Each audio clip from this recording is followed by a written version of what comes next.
Okay, we're going to move forward with track 4. This is week 4, and this week we're going to talk about what it is to be a servant by occupation or appointment. I'm going to start by reading a parable from Luke chapter 19, verse 12 through 28. Jesus said, "A nobleman was called away to a distant empire to be crowned king and then return. Before he left, he called together 10 of his servants and divided among them 10 pounds of silver, saying, 'Invest this for me while I'm gone.'" Other translations here would read, "Do business with this," or "Occupy until I return." But his people hated him and sent a delegation after him to say, "We don't want him to be our king." After he was crowned king, he returned and called his servants to whom he'd given the money. He wanted to find out what their profits were. The first servant reported, "Master, I invested your money and made 10 times the original amount." "Well done," the king exclaimed. "You're a good servant. You have been faithful with the little that I entrusted to you, so you will be governor over 10 cities as your reward." The next servant reported, "Master, I invested your money and made 5 times the original amount." "Well done," the king said. "You will be governor over 5 cities." But the third servant brought back only the original amount of money and said, "Master, I hid your money and kept it safe. I was afraid because you're a hard man to deal with, taking what isn't yours and harvesting crops you didn't plant." "You wicked servant," the king roared. "Your own words condemn you. If you knew that I was a hard man who takes what isn't mine and harvests crops I didn't plant, why didn't you deposit my money in the bank? At least I could have gotten some interest on it." Then, turning to the others standing by, the king ordered, "Take the money from this servant, give it to the one who has 10 pounds. "But master," they said, "he already has 10 pounds. "Yes," the king replied, "and to those who use well what they're given, even more will be given. But from those who do nothing, even what little they have will be taken away. And as for those enemies of mine who didn't want me to be their king, bring them in and execute them right here in front of me." So I want to look back at verse 13 where it said an interesting term, which was invest this money or do business until I come back or occupy until I return. What does occupation mean? There's a couple definitions for it. One is that it's a person's usual or principal work or business, especially as a means of earning a living, a vocation. For example, her occupation was dentistry. It can also mean possession, settlement, or use of land or property, as in you occupy a space. Here in the United States, most people are defined by their occupation. I mean, think about it. If you say to some stranger, "So tell me something about yourself," most often they're going to respond by talking about their employment. Funnily enough, most people are not employed in a field that actually reflects who they are. One man's passion might be carpentry, yet he sits behind a desk in an office filing paperwork for 40 hours a week. That's his occupation, and that's what occupies his time. So question 1, what role or occupation were the people in this parable given? What was the occupation of servant? We must understand that serving is our job, it's our duty, it is our primary work. Jesus perfectly exemplified this as the king who did not come to be served, but to serve and to give his life as a ransom for many. So what are some specific ways that Jesus displayed his occupation as a servant? And as you dwell on this question and try to answer it, make it personal. How has Jesus served me? Was it through healing or provision? Was it through restoration? A second chance? What has he given up for us? So back to the parable, they were given the title of servants, but what were the servants told to do? Well, they were commanded to invest or to occupy or to do business until their master returned. So let's think about this in light of our second definition of occupy, which was to take hold of, to possess something, or to multiply it. Isn't it interesting that the first commandment given to man through Adam was to be fruitful and multiply? That same command was given in every major covenant formed by God between him and man, including God's covenant with Noah, God's covenant with Abraham, and God's covenant with Moses. Be fruitful and multiply seems to be a repeating directive from the Lord, and we should take it to heart and possess the land. When God spoke this directive to Joshua, he declared that he would give the land to Joshua, but Joshua still had to take it. With that in mind, what's our responsibility as believers? We're called to multiply, to possess the land, to occupy it, and to take hold of it until the Lord returns. So another question. What earthly things has God entrusted to us? Could be gifts, talents, finances. Make sure as you answer this one, make it personal again. Maybe he's given you work to do, a job, or money in the bank, or material possessions. Maybe he's given you a family, other various gifts and talents. In the parable, the master gave each servant 10 pieces of silver, but I would wager that God's given us much more than that. The next question is, what spiritual things has the Lord entrusted to us? This could also be spiritual gifts. He's given us the gospel. He's given us his word. It could be salvation, redemption, transformation. He's given us his Holy Spirit. Again, as you answer this question, think about the personal things that God has gifted to you specifically that are spiritual.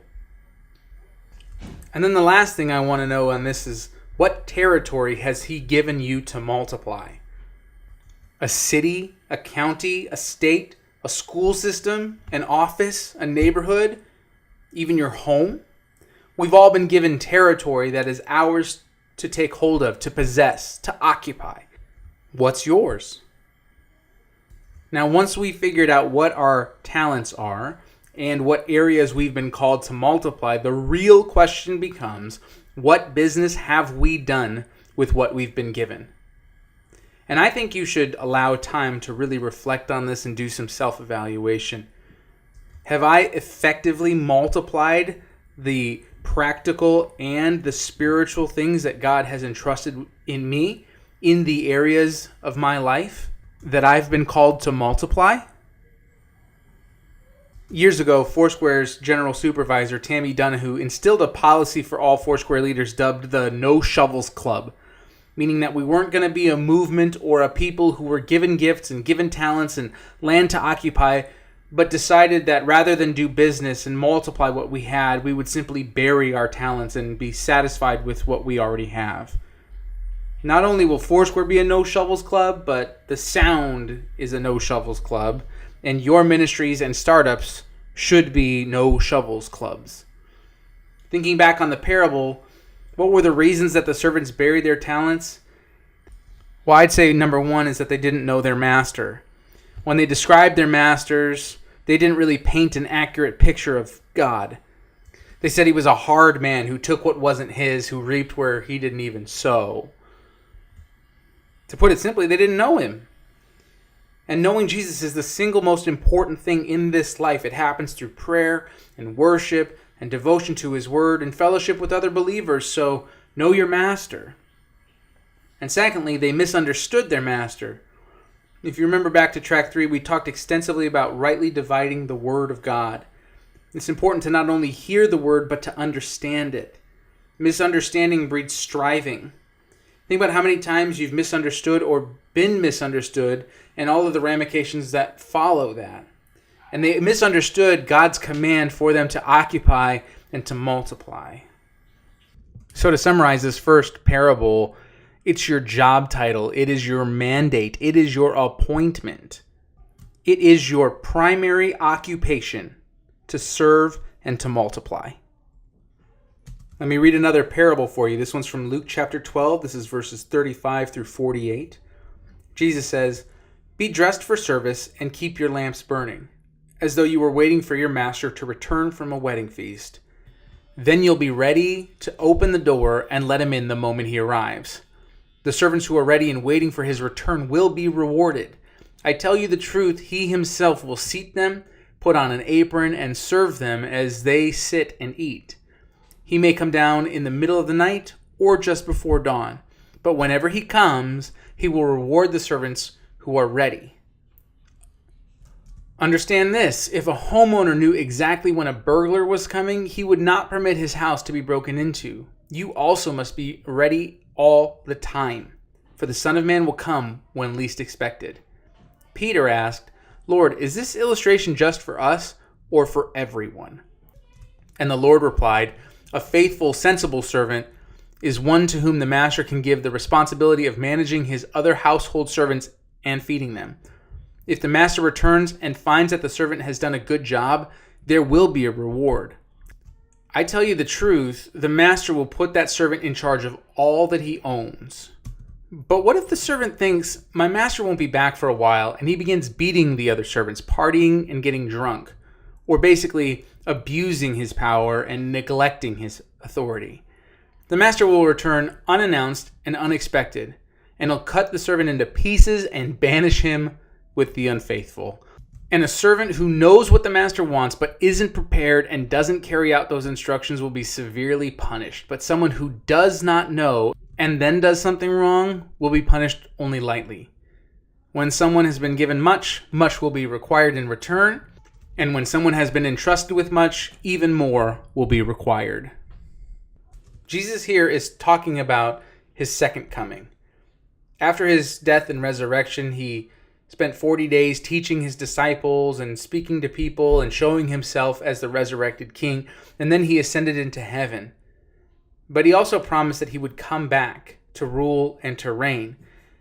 And this parable speaks to that time. And since Christ's return comes at an unexpected hour, Jesus teaches his disciples to be ready at all times.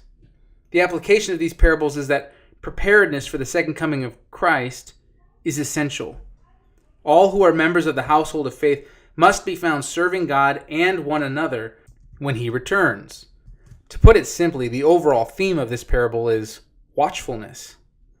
So what's so important about watching? Jesus taught a few parables on this subject of being ready for his return. In Matthew 25, 1 through 13, he taught a parable where the virgins must be waiting and ready for their bridegroom to come. If the master returned late at night or very early in the morning, the alertness of the servants was even more commendable. I'm not sure if this has ever happened to you, but have you ever had it where somebody invited you to their house, maybe for a party, a get-together, or a dinner of some sort, and you showed up and they clearly weren't ready? Maybe they were still cleaning, or they were still preparing the food, or maybe they actually just forgot that you were coming over altogether and were scrambling at that moment to get everything in order. It's straight up embarrassing to show up into those circumstances. Imagine when Jesus has told us to be watchful and patiently waiting for his return.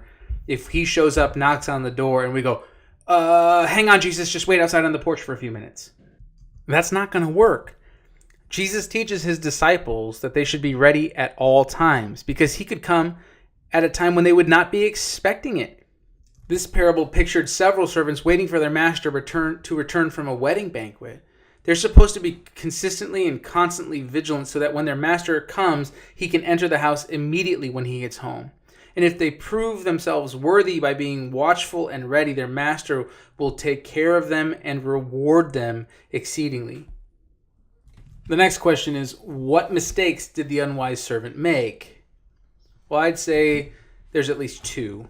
The first is that he says, I'll just do whatever I want while my master's away, completely forgetting that there will be a day that he returns. The servant in the parable beat down and abused the other servants that he was working with, but he also just partied and did whatever he wanted, thinking that there was going to be no consequence when his master came back. I think to modernize this for our context, there are plenty of people who are living this I'll do whatever I want because my master's away mentality, not even considering that he is coming back. But more so, I think there's a whole slew of believers that think I can do whatever I want right now and God will forgive me for it later. And this I'll do whatever I want while my master's away mentality is foolishness. The second mistake that he makes is thinking I have plenty of time to put everything back in order before my master comes home. Nothing could be more harmful than to assume that we have more time. Jesus said as a child, I must be about my Father's business. In John chapter 9, verse 4, Jesus said, I must work the works of him who sent me while it's still day. The night is coming when no one can work. We simply don't know the day or the hour of his return.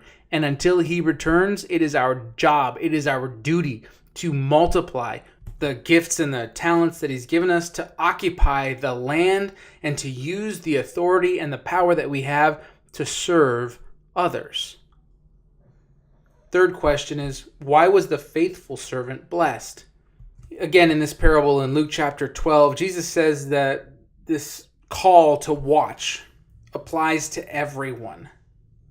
In this case, the parable that follows shows that the apostles have a special responsibility.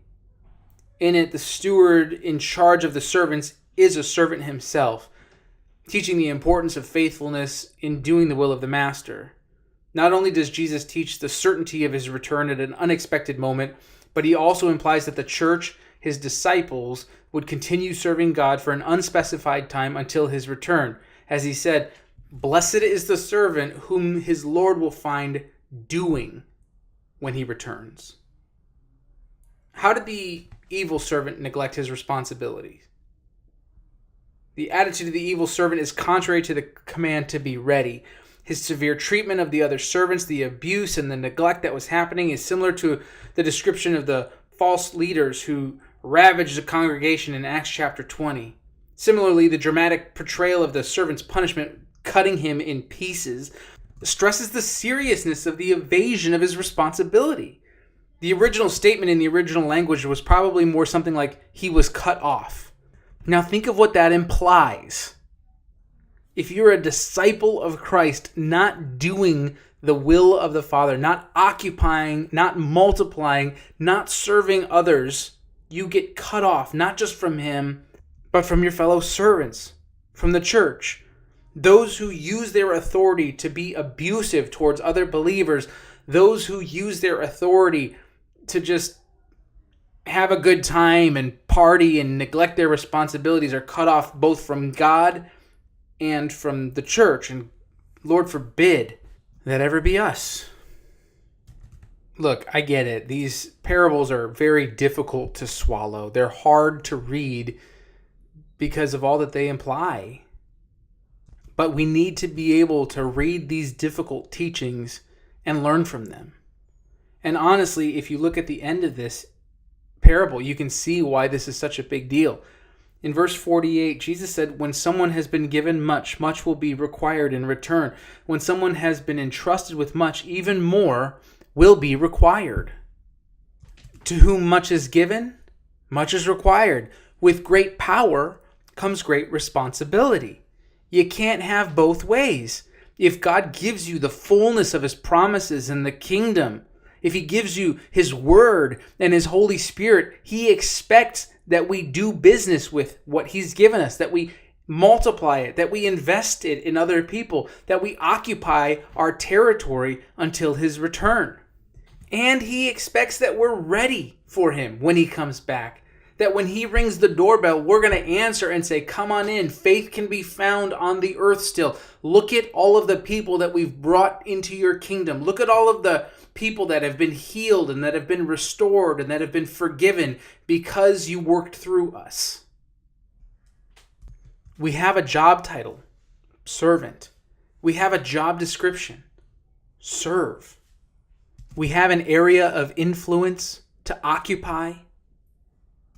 And we have an appointment at an undisclosed time that Jesus is coming back.